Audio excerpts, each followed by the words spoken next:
Firstly, I want to apologize to anybody I barged into in the corridor on my way here. If I did and I seemed rude, it's because I was in a complete muck, sweat, and panic. It's a 5.5-hour drive here from this morning, and I literally arrived at 26 minutes past 2 for a 2:30 gig, and I had to drive my car onto what turned out to be a pedestrian walkway, which is deeply embarrassing, and abandon it and rush here. And so if I sounded a little bit peaked to anybody, I do apologize. And the child I trampled underfoot, I will obviously recompense. I've made some notes for this interview, not that I really need to, because Tony Fadell here is one of my heroes. He's a man who is... Thank you, Mr. President. And Prime Minister. I am President and Prime Minister. That is, in fact, true. I have smelt power, and I like it. It's slightly cinnamony. Anyway, for those who don't know, a brief introduction to Tony Fadell's extraordinary contribution to the culture of our times is that as a Lebanese American, I think I'm right in saying? Yes.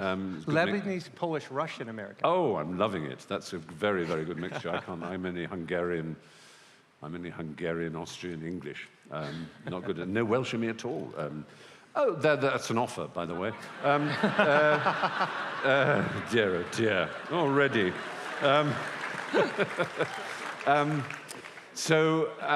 We're going to sort of go backwards and forwards a bit, but just the first thing to say is, of course, that you probably know from your programs that Tony was really the major force behind the development in Apple in the late 20th, but mostly early 21st century of the iconic iPod. The names of Steve Jobs resound around our culture, and of Johnny Ive, the chief designer at Apple. But Tony Fadell's name has, until recently, been perhaps less well-known, and that of John Rubinstein, about whom I'd like to talk, because I think there's a very interesting moment in digital history. But Tony changed music forever, essentially. Steve Jobs... You're very kind. You're very kind. It takes a team. Yeah, it does take a team. That's what Steve always said, although Steve was always accused of having his own distorted reality field, and every idea was his idea. Whenever he was offered an award, and I've been on award juries where we wanted to give him big awards, serious senior awards, equivalent to artistic Nobel laureates, he always, when he was alive, said no, because he said it was always a team. Apple was always a team. So anyway, I'm talking far too much already. Let's start off by asking you how you got to Apple. I believe you were always something of an engineer from being a child. Yeah, yes, absolutely. So how did I get there? I've been in Silicon Valley 25 years, but it really started for me when I was a child. My grandfather, about when I was 3 or 4, he was an educator. He was a superintendent of a school district in Detroit, actually. And he would train different trades, to woodworking, what have you, to the youth of the time, just in the 40s and 50s. And through that, he took me under his wing, and my brother, when we were just very, very, very small, and he trained us how to build, birdhouses and repair lawnmowers and bicycles and all of these things. And through this, he taught us that, look, a human made these things. A human made this bicycle, this lawnmower, and a human can make it better. Don't be afraid. Go and try it, try for yourself. And that was really, really instructive and it hit me deeply. The other piece of it was that he also said, if you're going to do something, do it right. Yes. Make sure you focus and do it right. And through that, through that ethic, through that work ethic and morals, I just continued to find the love of experimenting, projects, myself, and ultimately, when the computer came, when the Apple II came out, I was always using hammers and nails, so was my grandfather. And when I saw that tool, I said, I need it. I don't know why I needed it. I was literally probably 8 or 9 years old. I said, I need to have that. And he saw it. He never touched a computer in his life. He never sent an email. But he saw it light my eyes up. Yeah. And he said, you need one of those as well. And so he said, if you work really hard, I'll double whatever you make, and you can get that computer. And from there, that's when I got my first computer, and it was off I was off to the races. And so you added to, because this is the thing where you and I depart, because my father was a physicist, and your grandfather, you were talking about, he sounds very like Richard Feynman's father when Richard Feynman writes that he had an immense amount of time for him.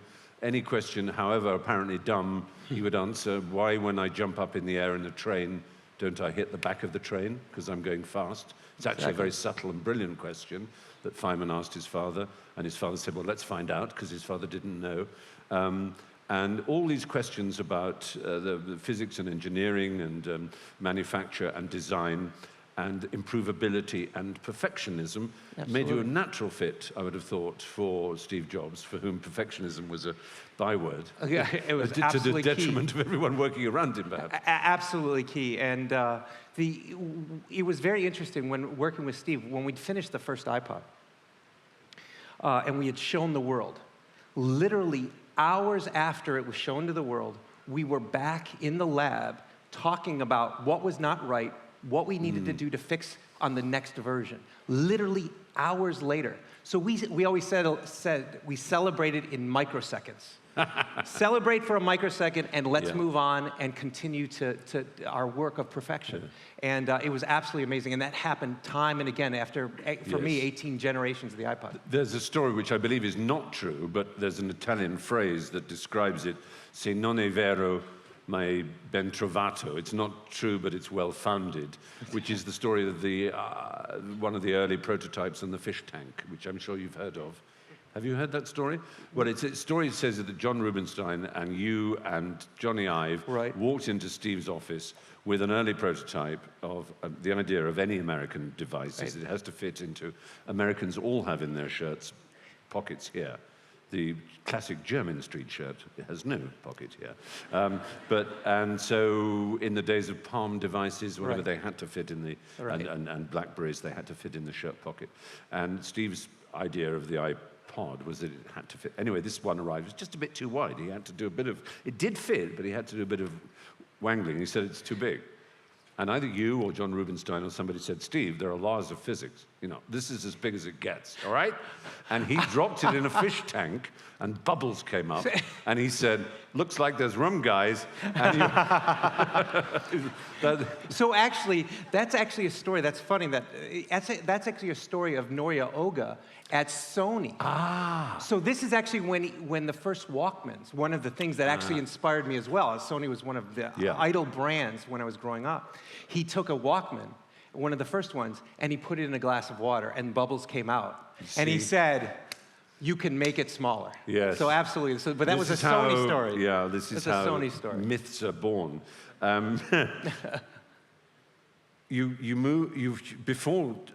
Before Apple, you kind of made your bones, as they say in the mafia, with Philips. Yes, Philips. Which is one of those companies like Sony that seem to have missed the bus. It was with Sony, produced the CD. And you were a great CD user, because music was your life, I believe. Music, well, I came from Detroit, Motown, right? And so it was instilled in me, and I love music. And I was carrying, you know, I was also a DJ during the 90s and 80s. And I always do it not for really professionally, but for friends and different events. And I was lugging hundreds of CDs from place to place. And it was so heavy, you know, because CDs were the rage, not vinyl, right? Vinyl was going out. And so through that, I was like, and we were building at Philips and before that, small handhelds. Yes. And this is where that collision happened of my love of music. And I'm like, why can't we make something smaller? Why can't we compact that music in? And we were trying to bring audio also to these handhelds. That was like the Palm Pilot of the day and the Apple Newton. We wanted to bring bring music to that. And so it literally, all the technology converged literally at the end of 2000, early 2001, when it could all take off. And then in Germany, they developed the codec for the MP3. Yes, at Fraunhofer. That's MP3. right. Yeah.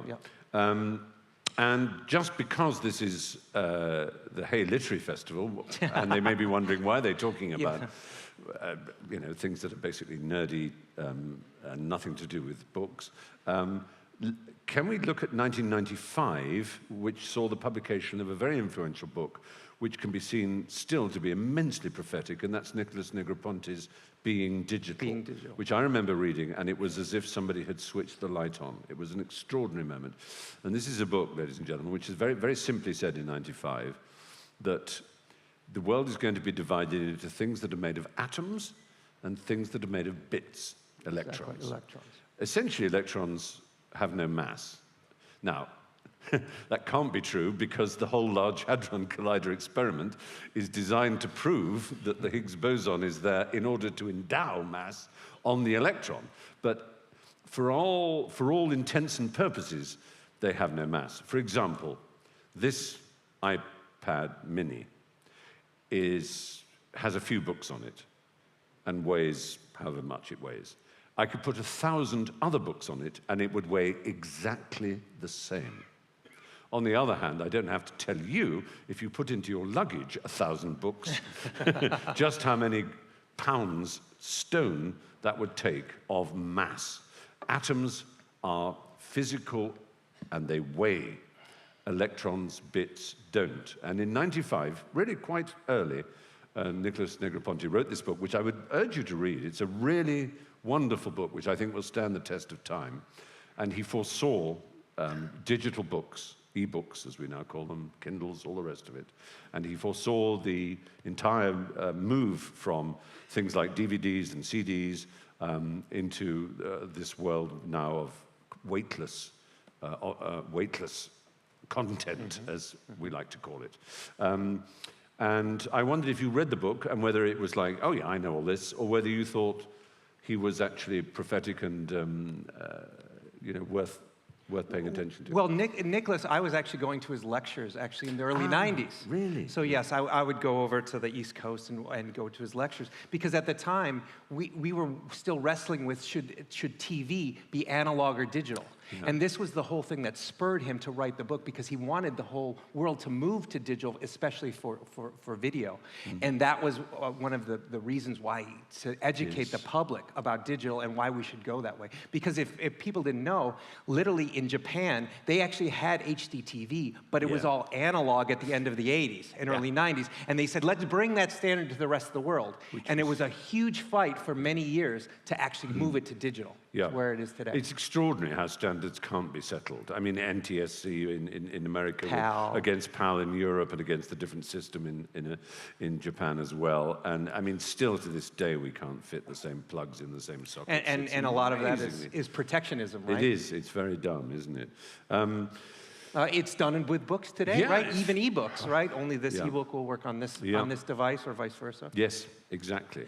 So the John Rubinstein story I wanted to tell, which I don't know is true, so I'll start it, and if you recognize it, please finish it, because I think it's fascinating in terms of huge corporations. You think of Sony, who you were talking about, the Walkman and the co-developers of the CD.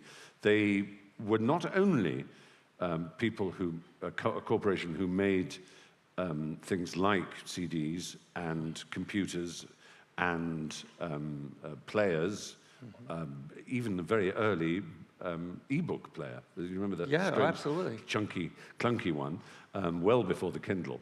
But they also owned Columbia Studios, TriStar Studios, and Sony Pictures. So they were not just they were not just like Toshiba, say. They were actually players in the game of music and film publishing. And there's a story that Steve and Tony had said that it was basically really important to the future of Apple that this MP3 format should be reduced into a movable player that was the modern equivalent of the Walkman. And everyone thought, that would be great if there was a driver, like a 1 gigabyte drive, like about yay big, as Americans like to say. Yay being a very movable feast. 5 gigabytes. And supposedly, John Rubinstein, who was the head of engineering in this area, was paying a courtesy visit to Toshiba. Do you know? It was in Japan, yeah. In Japan. In Japan. And they said, we got a very good little drive here. We don't know what to do with it. And And he looked at it and thought, oh my God, this is just what Steve wants. This is going to make the iPod. And Steve happened to be in Japan at the time. They had dinner, and he said, Steve, could you cut me a check for $50 million? And Steve said, is it important? He says, really important. Steve went, okay. He took out his checkbook, wrote the check. And I love this story. These are great stories. This is the first time I've heard many of them. They are reproduced online. I told it to Forshaw and to Ive, and they both laughed their heads off. But I love it, because even if it isn't true, there's a part of it that is. Yes, there is. And so they went to Toshiba and said, Rubenstein said, I need as many of these little drives you showed me as you can possibly make. And they went, what are you wanting for? He said, oh, you don't have to worry about that. We just got this idea. It's probably crazy. And they went, okay, yeah, it's no problem. And so they churned them out, and sure enough, the iPod was born. But even if that isn't true, what is extraordinary is that just a few miles away from Toshiba was the Sony Corporation. Absolutely. Which had, as I say, it had a music industry, it had a film industry, it had a huge reputation of being adored for the Walkman. And they had about 60% of 60 to 70% market share for all music hardware. And under its nose, a company that was only known for making computers stole the entire music industry, and it has never caught up. It has never caught up, and really the undoing was the fact of the MP3 codec, right? Yeah. The MP3 codec allowed you to actually take the music because CDs themselves were not encrypted in any way. So explain what compression and codecs are. So when we move everything from analog to digital, when you sample it, it becomes a very large file. And what there are is there's lots of bits inside of that music that your ear can't hear. And so what the MP3 codec did was allow it to be very, very small. So each music file was maybe 4 megabytes, 5 megabytes. And that's because of compression. Without compression, it could have been as much as 250, 300 megabytes. And for the time, today, that doesn't sound like a lot. But for the time, that was really large. And so that compression algorithm, MP3, allowed us to now use our digital networks to move. So first, they could take the music off the CD. Then they could move it, kids could move it around, all around between each other. And because the CDs weren't encrypted, that allowed people to move everything around. And that was the period of ripping, which that was ripping, might remember. That was right, the vernacular ripping. Whereas DVDs were encrypted. Yeah. And so that's why you don't see movies moving around as easily, and those are also bigger than the music files. So Sony wanted to make sure the new formats in the digital world were encrypted. They wanted to make sure that all their media companies were still going to make money and everything. So they were bound up for years in trying to figure out how to undo MP3 as opposed to embracing it. Yeah. And so the MP3 generation happened, and Sony was left behind in the dust. Yeah. And you were a large part of that. And it's Sony's fault because they had every opportunity going for them, except people talk about whether they were vertical or horizontal, all these strange corporate phrases. Yes, they were all siloed. Yeah. They were very siloed. But what was really interesting was when I talked to Steve, because I had been in the Valley at that time about 12 years, and we were working at this company called General Magic, and it was the early Macintosh team, Bill Atkinson. Bill Atkinson, the great Bill Atkinson. Bill Atkinson, Andy Hertzfeld, all of them. Yeah. And we were going to recreate basically the iPhone 20 years earlier. And so through that, we were learning all about these digital things. And when we went to Apple, when I went to Apple, I was absolutely astonished by the fact that General Magic was an utter failure. But at Apple, Steve said, look, we're going to make this thing. And I went, Steve, I've worked for all these companies that were supposed to be amazing. Yeah. And they were going to change the world. They said, Apple, remember at the time in 2001, it was not the company we know today, right? Cool. Back then, it had about $200 million in the bank. It was close to bankruptcy, and $500 million in debt. Inventory piled high, absolutely. Exactly. Yeah. And today, it now has $160 billion in the bank. But what I asked Steve was specifically, I've learned that we can make anything. Andy and Bill and all of them showed me we can make anything. How are we going to sell and market? I'm worried about Sony. And he goes, you make this thing. We're going to put every dime we can to sell it and market it properly. And he absolutely did that. It was And one of the utterly reasons he was astounding. able to do that, one should add, is that because in the extraordinary story of Steve Jobs, who in 2,000 years' time will still be spoken about in the way that that Henry Ford is spoken about, and Rockefeller and James Watt, or whoever you choose, who was unbelievably influential in changing the world. One of the things is that he with extraordinary energy, agonizing energy, brought the Macintosh to market in January 1984. In 85, he had persuaded this man, Scully, who ran PepsiCo, the Pepsi-Cola company. The sugar water company. Who had overtaken Coca-Cola in what was the most important market, apparently, in that sector, which was the quart bottle in supermarkets. And Steve Jobs had gone to Scully and said, you've got to come and take over Apple, because Apple is like Pepsi, and we've got to beat IBM, who are like Coca-Cola. And he said, I don't know from computers. And eventually, with a famous line, Steve Jobs got him. He said, listen, do you want to sell sugar water for the rest of your life, or do you want to change the world? That's a pretty good question to ask anybody. He said, okay. But what was hilarious is that within about 6 months, John Scully had fired Steve Jobs from the company he had founded. So Steve Jobs went off then to found a company called Next Computing, and Next was extraordinary, if for no other reason. It used the Unix operating system, which was built for networking, and it was way ahead of its time in that sense, because networking was not really something that people did, certainly not in an internet sense. They did in a LAN sense, a local area network sense. But one particular exciting thing happened. I mentioned the Large Hadron, or Large Hardon, as people call it, collider. And before it was the Large Hadron Collider, it was a run-of-the-mill accelerator. And there were about 60 different nations who had produced physicists who had come to it. And an English computer scientist called Tim Berners-Lee had been asked to allow the different computers who didn't speak to each other to speak to each other. And he produced a program that he originally called the Information Mine, but being a very modest man, he realized that that meant it was called Tim, and his name was Tim. So he thought, well, I can't call it that. So he changed it to the World Wide Web. And there's a story of him going to Paris. I don't know if you know this story. Tim told me this. Yes. To show off. He basically he'd written the hypertext transfer text transfer protocol, HTTP, and the HTML, the hypertext markup language, and the browser, which is like Firefox or Chrome or Safari or whatever you use, which allows you to. And there was one in San Francisco and one somewhere else, and he brought this optical disc and he took it all the way from Geneva to Paris, where there was a developers conference that Steve Jobs himself was going to attend in about 98 or something, 99. 88 or 89, maybe 90.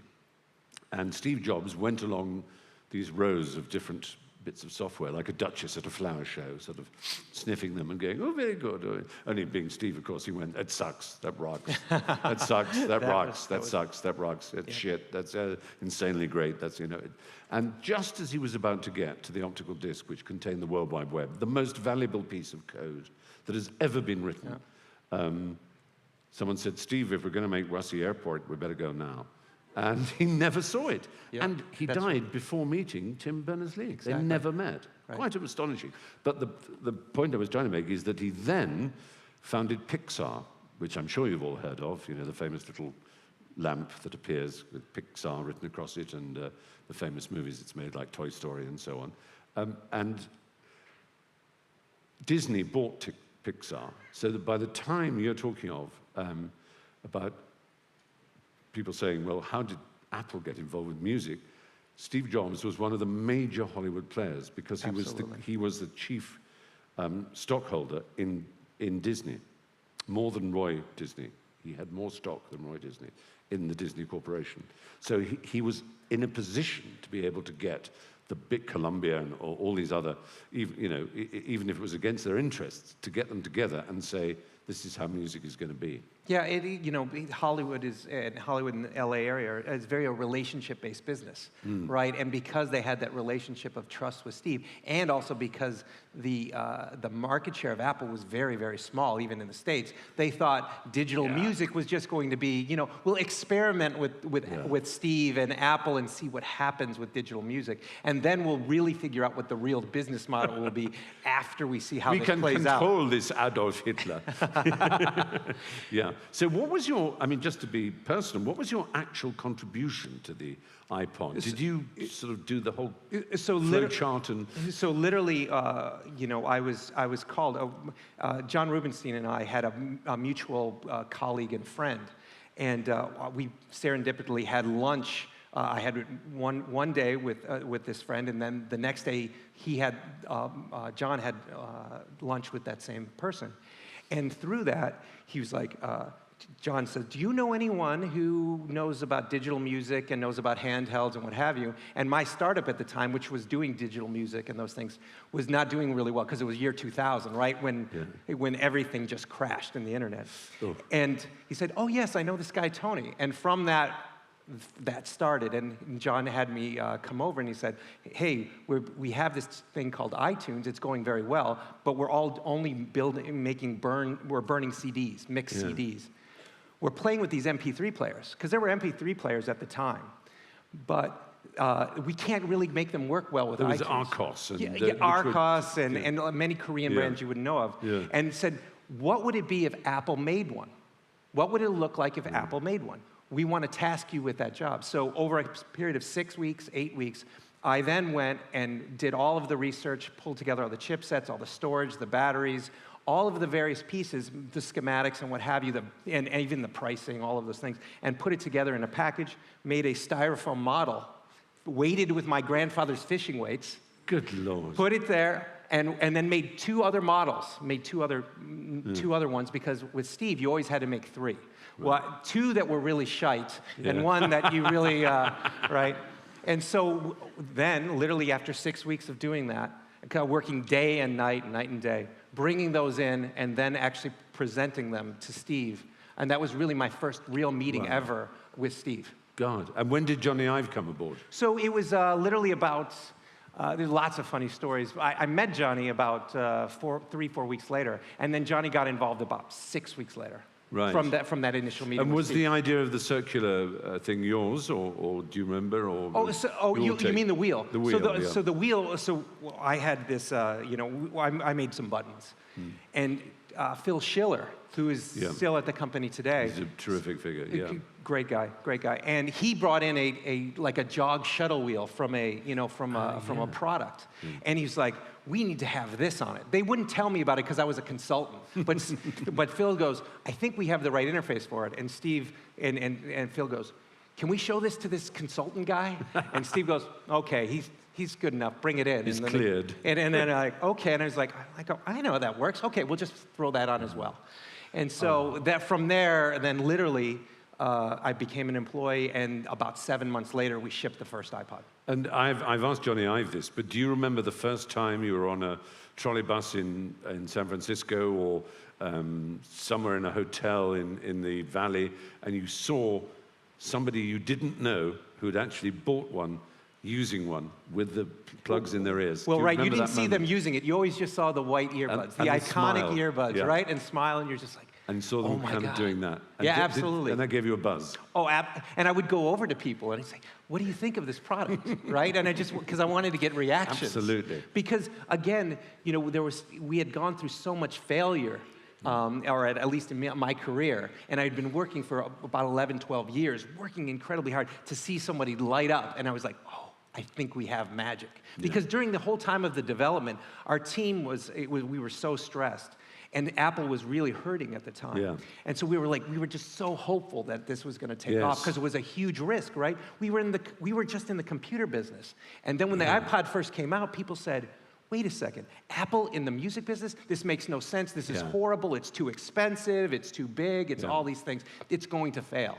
Right? People have always accused Apple of being up itself and for designers and all the rest of it. But if anyone has ever visited the campus in Cupertino, they know that it's full of people who just want to make the best thing they possibly can. Absolutely. And the money is not really what they're after. Exactly. And it's genuinely true. And you probably think, oh yeah, it's easy to say, but obviously they don't want to go out of business. But no, there's an Apple DNA in the really public, is. and many of the employees were still there during the darkest times before Steve came back. Yeah. And what happened was when Steve came back, he re-energized that culture. So that same dormant, work ethic, and strive for perfection reignited and came out, and that's when you saw, the new the iMac, and then obviously the iPod, and then so on. I remember in and so the mid-90s, all my friends who had PCs were going, haha, you'll have to buy spare parts from a hobbyist shop because there won't be an Apple computers in 3 years' time. And I was going, oh God, maybe it's right, because all the trades were saying that. They were saying Apple is doomed. It's absolutely doomed. Inventory piled high, stock price in the basement, and it seemed impossible that the company could ever recover. Exactly, and in 2001, Apple it was said like, 3 to 4%, 5% market share. It was really about 1% US-only market share. The rest, and a little bit more in Japan, but literally everywhere else in the world, they turned their back on Apple. Yeah, it's astonishing. But now, listen, I'm going to get out an Apple product, and I'm going to fire up a particular app. And this is going to, I hope, will make you smile when you see that I have it. And not only have it, but I have it in 2 forms. There we go. Put my home on. Here we go. Yes. So what I've done we have the Nest is this is Nest. Now, this is genius, absolute genius, because it's simple. It's what they call a palm-slapping moment. Duh! For all our lives, almost everyone in this room, well, let's say it, we've lived with failure. We've lived with a pathetic system that we've never questioned. So let's go back to your leaving Apple, having a family and building a house. Yes, absolutely. So back in 2006, 2007, I started designing a house for a family. And I wanted to be the most energy efficient, greenest, connected home. We were working on the iPhone at the time. And when I had the iPhone in my hands, I said, when you put this in your hand and you start using it, you're like, wait a second, this is going to be the interface to the world. Not today, but maybe in 10 years. How will everything around us change? How will the world around us change? In our cars, on our person, in our work, and also in our home. And so through this design, we wanted to make energy efficient home, but we also wanted to make a connected home that embraced the iPhone and the smartphone revolution to come. And through that, I tore apart, I basically tried to become an architect, worked with architects, but became an architect, understood all the mechanical systems, electrical systems, and rethought the way a home would be created and built. And through that, that's where I stumbled on the thermostat issue. Yeah. I couldn't believe, after I was doing the research, that the thermostat controls in the US over 50% of your annual energy bill. Yeah. Annual energy bill. Here in Britain, it's 66%.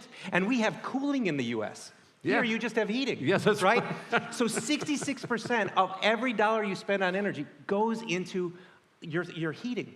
And most people, and this was the other thing that astonished me, was that here in Britain, only 40% of people actually have thermostats. Yeah, I know, it's phenomenal. 40%, and I hear everybody screaming about energy tariffs and how they're going crazy and everything, but they don't have the basic products to control that energy usage and to give them feedback on how they're doing to try to help them save energy and ultimately help save the planet at some point. I mean, put your hands up if you have not had the experience of peering at a thermostat or a boiler control after, especially, the clocks have changed, so it's an hour out anyway, and you're staring at it, and it's going CH for central heating and HW for hot water, and you're pressing things and think, oh, sod it.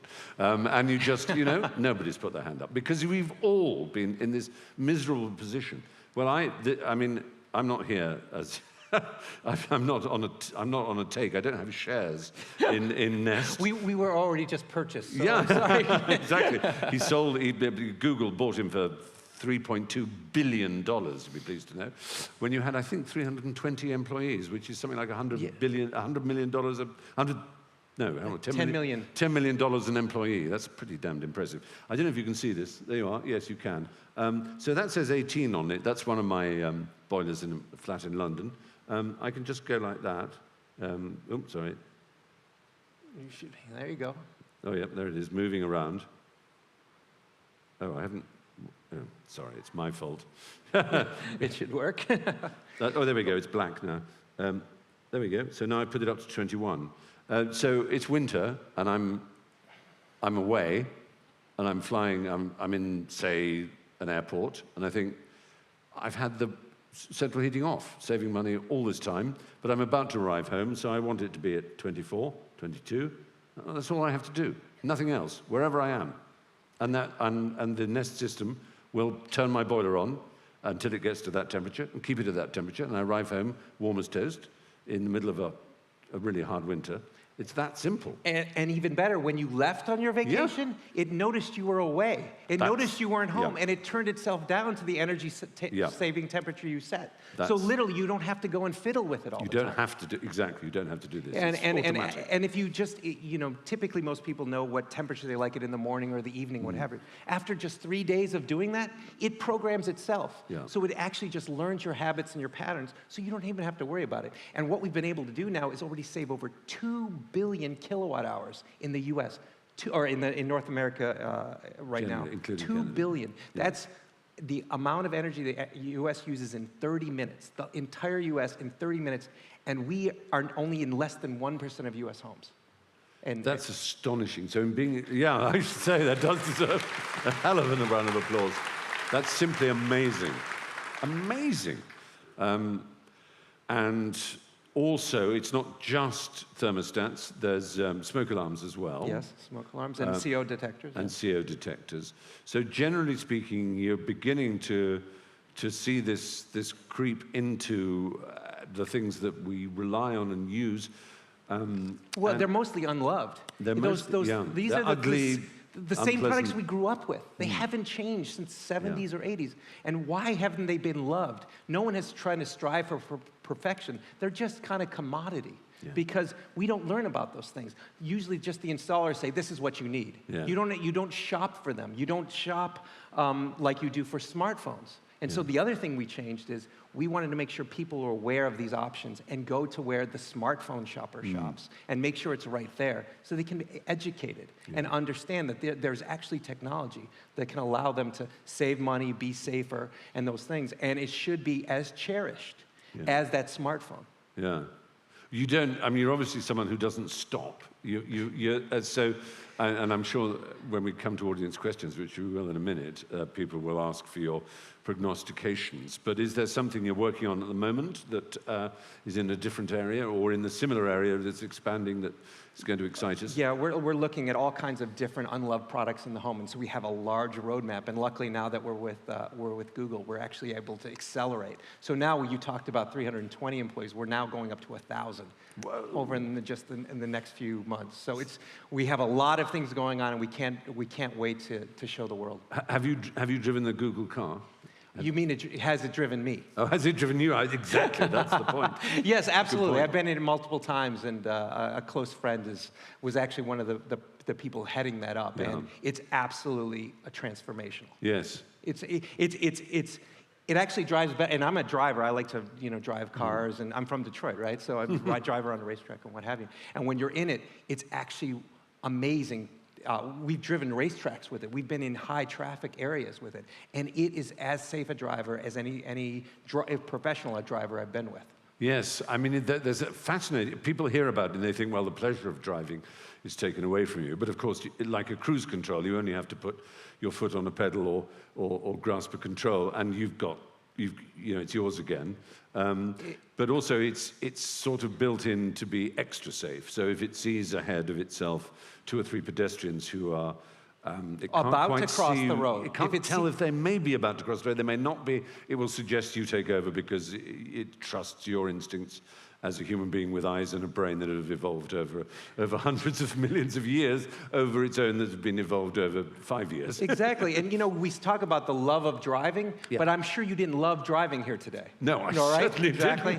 didn't. There are many times when we Yeah, think we love just driving on that Sunday afternoon, but there's a lot of mundane, everyday Yeah. driving. And most people, when they're in those situations when they should be paying attention, they're usually texting. Yeah. And they're setting themselves up for a real accident, a real disaster.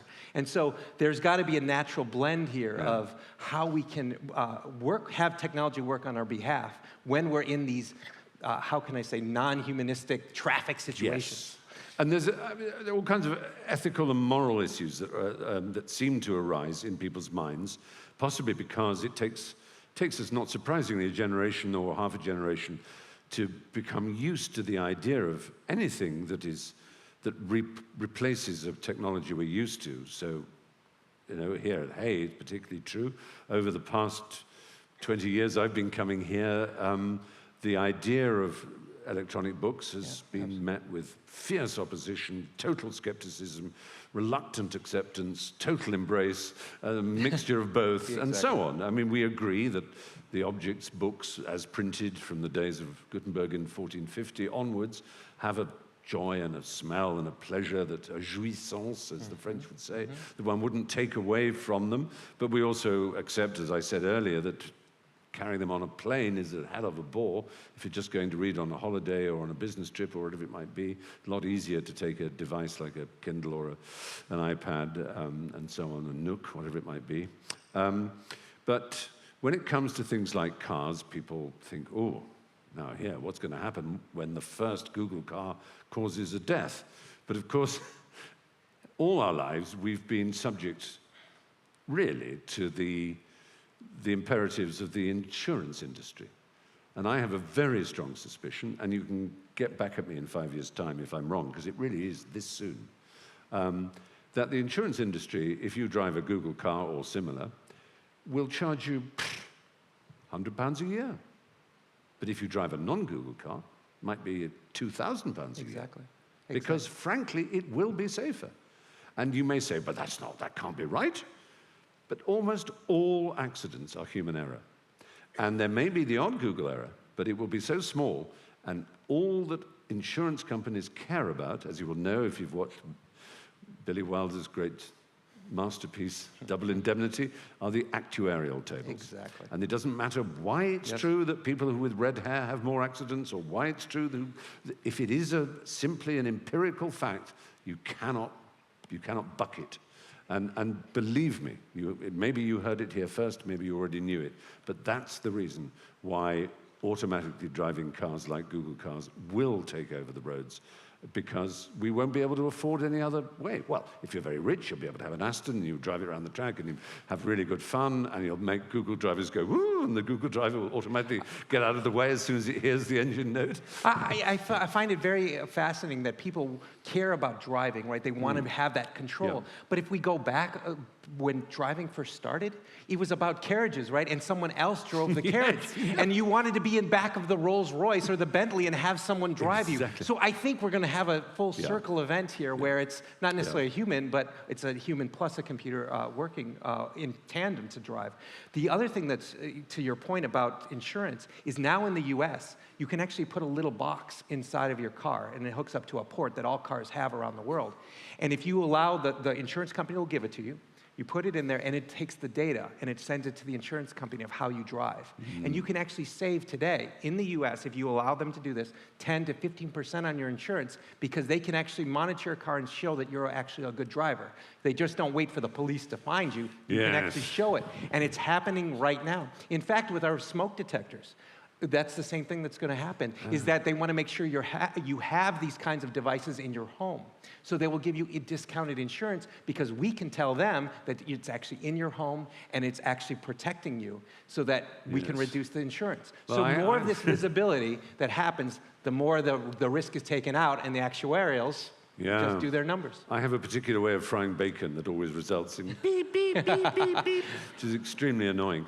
To move on to another ethical point, which is not necessarily yours, but I know you're a wide thinker. And that's sort of more biological, if you like. as you probably know, in Israel and in other places, they've been coming up and trying to address one of the problems that I'm sure you've looked at, which is another technical problem that has never been solved. It's been looked at hugely, and that is what scientists would call capacitance, and one would call the storage of power. That really batteries have hardly changed over 30, 40, 50, 70 years. In my career, we've only had one battery revolution in literally 25 years. Yeah. And it's about, right now, it's about every 30 years that we see an utter increase or some dramatic step change in storage. And so we do have some things on the horizon. Yeah. We do have, instead of batteries necessarily, we're looking at things called ultracapacitors, actually graphene-based ultracapacitors. Yeah. Graphene being a form of carbon. Carbon, one atom thick carbon that actually can store charge very, very effectively. And so instead of putting a battery in, you put basically a capacitor. And what a capacitor is, it's very similar to your gas tank. You can just dump charge into it very, very quickly. Unlike a battery, which takes hours to charge. Dump the energy right into it, and then you can go off on your way. Except the problem before graphene and these ultracapacitors, the capacitors could store very, very little charge. That's the problem. With graphene now, you can do hundreds, thousands X. And there isn't the storage. memory issue of them. And there's not the memory issue like the batteries and all the chemicals and those things. Now, obviously, this is still very, very nascent. But we're hopeful that maybe we'll get these ultracapacitors. Now, everyone is still working on battery technology. But if we can crack this, we can at least get more than one day on our cell phones and those products. But we could actually see electric cars. Yeah. We could see real wind and solar storage, right? Yeah. When the sun's not shining and the wind's not blowing. These are the kind of things that storage technology can enable that's going to dramatically change the way we live for the better. Well, I hope you all here have seen that Tony is much more excited about being involved in technology than he is in being a corporate monster making huge sums of money. Although, as it happens, he is a corporate monster making huge sums of money.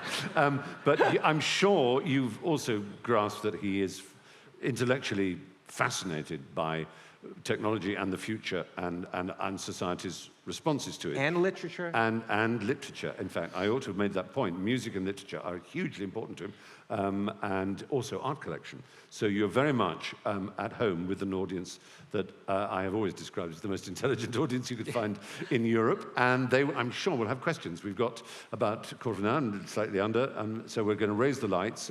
Wave your hands and someone will get a microphone to you. We can see someone with a black sleeve there and the microphone coming to you. And if you could put our hand up if you've got the next question. Another black sleeve there, or one on the edge. And then, so yes, first question for Tony. Thank you very much for a fascinating talk. Clearly, in this brave new world that you're talking about, human resistance is futile. I'm wondering, though, if you can foresee a time, and this question is for Tony, when the devices you're talking about become part of us as human beings. So actually, when you say chips and things are actually melded, a biological electronic system. As if. Yes, these things are happening. They're happening in labs. People are experimenting on themselves.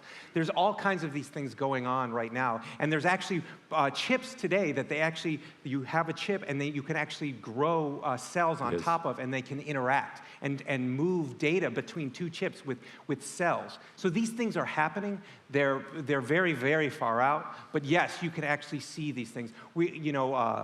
There's a place called Singularity University where they explore these kinds of these topics. There's nothing really that's happened yet, except possibly where many of you might know of chips that we implant in animals or what have you for tracking and those kinds of things. But it's coming, but it's not yet anywhere near everyday thought inside of our industry. I remember my father saying to me when I was really quite young, he got his, when he studied as a young physicist, I was going to be American because he was asked to go to Princeton at the Institute of Advanced Studies to work on what was his thesis subject, which was what was to become semiconductors and then become silicon chips. And I remember him talking to me about other other materials. Gallium arsenide was one. And then he said, of course, you'd think really that maybe you'd look at nature and say you would have a sort of liquid and use electrolysis, which is a very efficient way of charging things, and you'd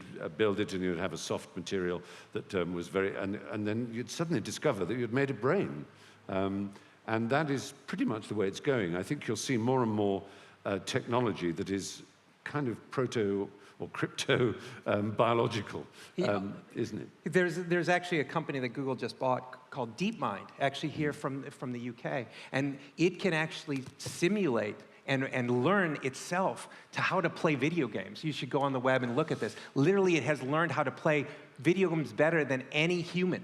That's very and interesting. and it learns in literally 5 or 6 minutes. It doesn't know anything about the game and knows just about the score. And after that, it runs many, many iterations, and it can play that game in 15 minutes, 30 minutes better than any human ever has. So these things are coming. They're not necessarily where the biological has met the electronic, but it literally is electronic representation of learning. Well, wonderful. Who's our next question's over there? Hi there. I'm from that sort of bridge generation that loves the iPod and the iPad and the storage of music and being able to listen to everything. But I also remember record stores. And I remember getting excited at 9 o'clock in the morning when a new album was going to come out and nobody else was going to have it. And I would be the one listening to it, and that collective shared experience. And my question is somebody like you allergic to nostalgia? Actually, very much not. You know, when I actually read books, I read physical books because screens are in front of me all of the time. I want to get away from it. To me, it's actually like a special place I can go, and it's a full visceral experience, right? You can smell the book, you can touch it. You have lots of senses when you're, and less distraction. Even if we read on these, right? Some notes popping up, your friend's here, there's a notification. It takes you away, and it doesn't allow your mind to get very deep in the experience of translating those words into images. And so for me, I really do feel the nostalgia. I do like the vinyl. I do like these things. But there's also the convenience that comes with the electronic forms.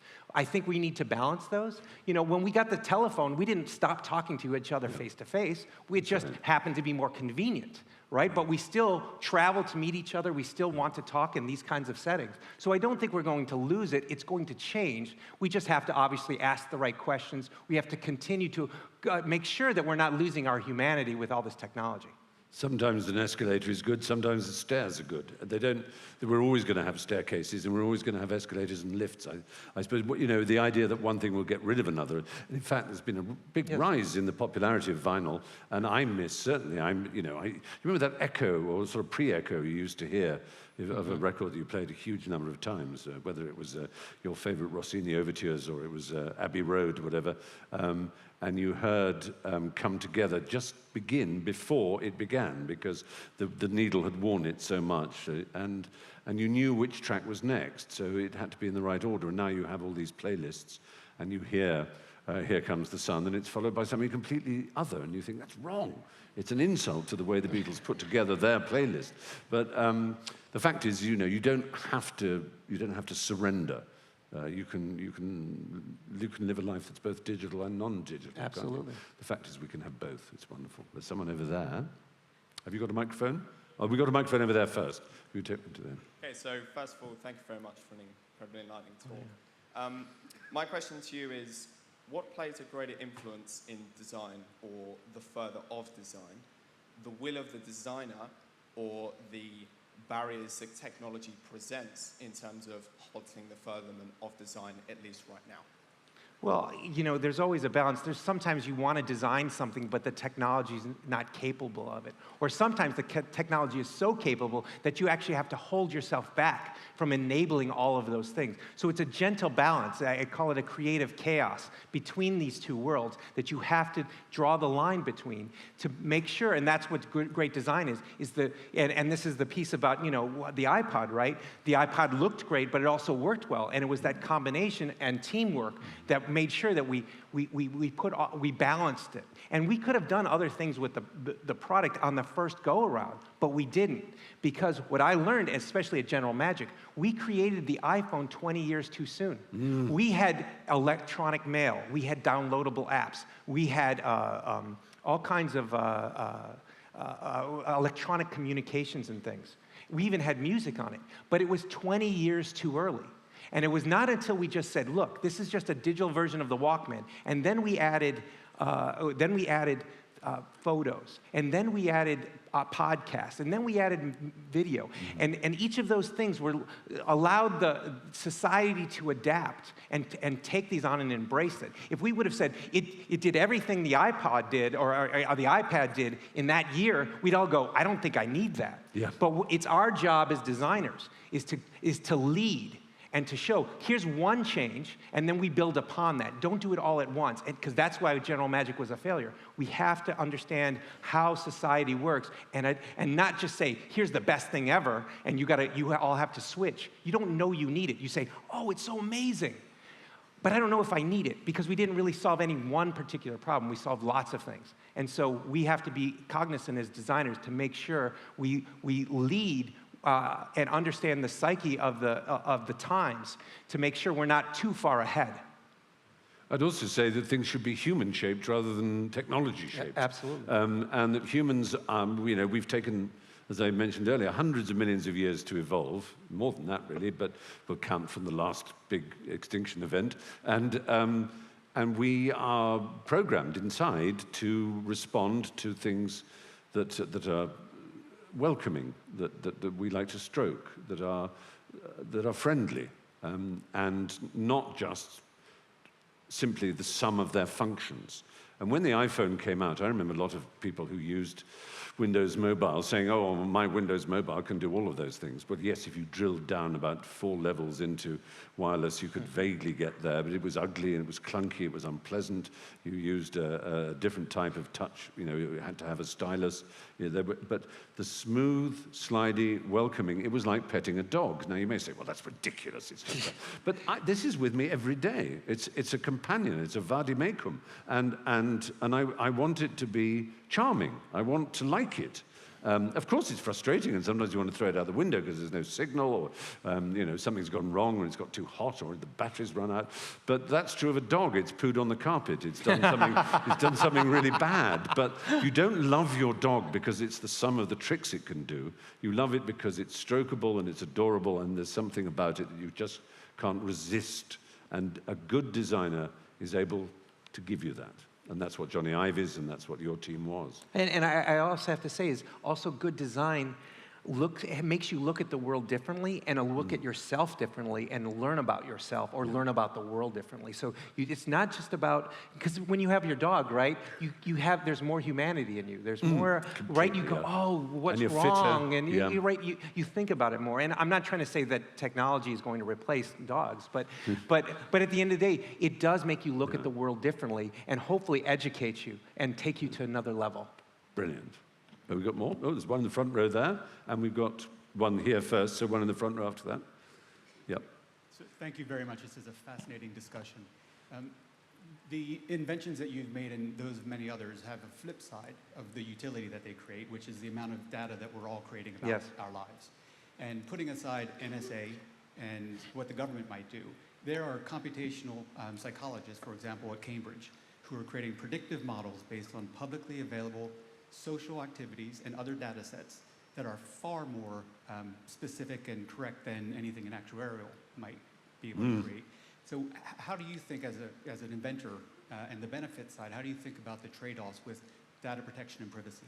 Well, it's a wonderful question, and it's a question that we have to keep asking ourselves, because it's not something that can be easily solved or pushed under the rug. Every time there's a new technology, we always have this concern, and so we need to think about that. But as far as Nest goes, and we're in your home, a very intimate place, we want to make sure your data is your data, right? And we make sure we try to secure that data in the best way we possibly can.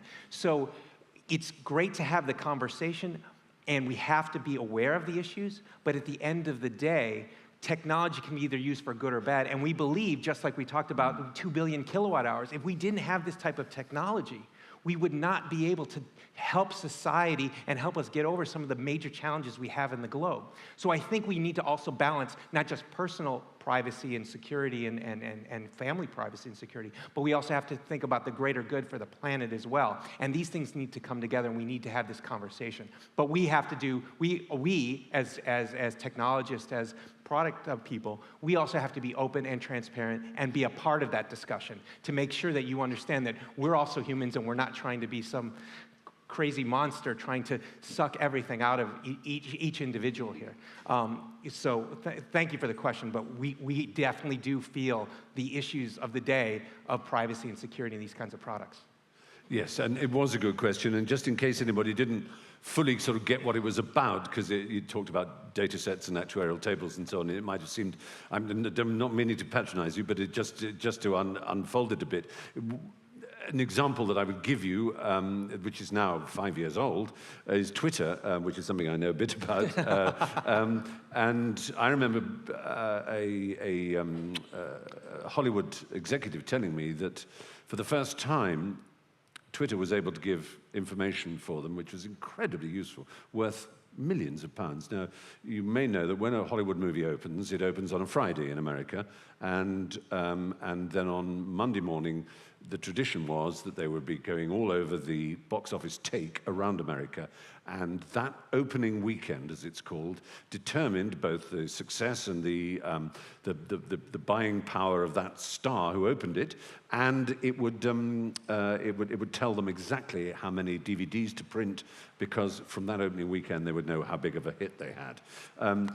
Twitter, they were able to use algorithms, little programs that inspected the openly investigatable aspect, the API as it's called, of Twitter, that they could plug into it, and they could tell that in, say, Duluth, they were not interested in this particular section of the franchise of the Batman movie, and therefore they could have it in a few fewer cinemas and save a bit of money on print and advertising, as it's called, P&A.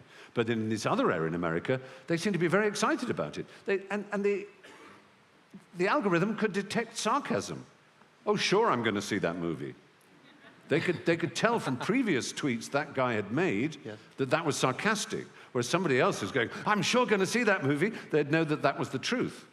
Now, that's got even more subtle since that 5 years. So this is very, very worrying in a sense for some people all this time. We've got time for one more question anyway. It's the gentleman right in the middle in the front, which is rather pleasing. Thank you. Tony, you've been disruptive, magnificently, constructively disruptive all your professional life. What you just described with energy storage could disrupt something much bigger than you've ever disrupted before, which is fossil fuels and hydrocarbons. And we need to. How would you, I absolutely agree, we need to. How would you expect them to react? Well, you know, in life, there are always progressives in an industry and also the laggards in the industry. And we're actually working with energy companies today. In fact, there's here in Britain, we're working with NPower. In the US, we're working with 30 different energy providers, and they're embracing us. They're actually saying, look, at the end of the day, these are customers. We need to make sure that they're happy. A lot of these progressive companies, they don't want to be seen as bad guy utilities. Most utilities in the world, they are not trusted. People do not trust them because it was just literally that you got the bill and you had to pay. You had no control over anything. They understand, especially in a competitive marketplace, energy marketplace here, that they need to stay in business and they need to attract and retain customers. It's the monopolistic energy companies that I'm really worried about, where the ones that are regulated by the government. Here in the UK, I know that you have energy issues with the tariffs and that thing, but you do have a competitive market, and through that competitive market, you're able to select. And luckily, with the different products and services that are coming, they're going to actually embrace them in many ways. And so you're going to see much transformation over the next 3-4 years about that as a specific topic for consumers. So just stay tuned. You're going to see a big change, but only from the progressives. The laggards will catch up one day, but they are embracing it. And I've had great conversations with some really great energy companies out there. So it's coming, hopefully faster than much faster than we see today. It's all coming, ladies and gentlemen, and it's through extraordinary visionaries and people like Tony, and we're so grateful to him. Nest, it's called. All you need is a smartphone and a licensed fitter. It's not expensive to fit. You will save a huge amount of money. You'll make him a certain amount of money, but he doesn't mind.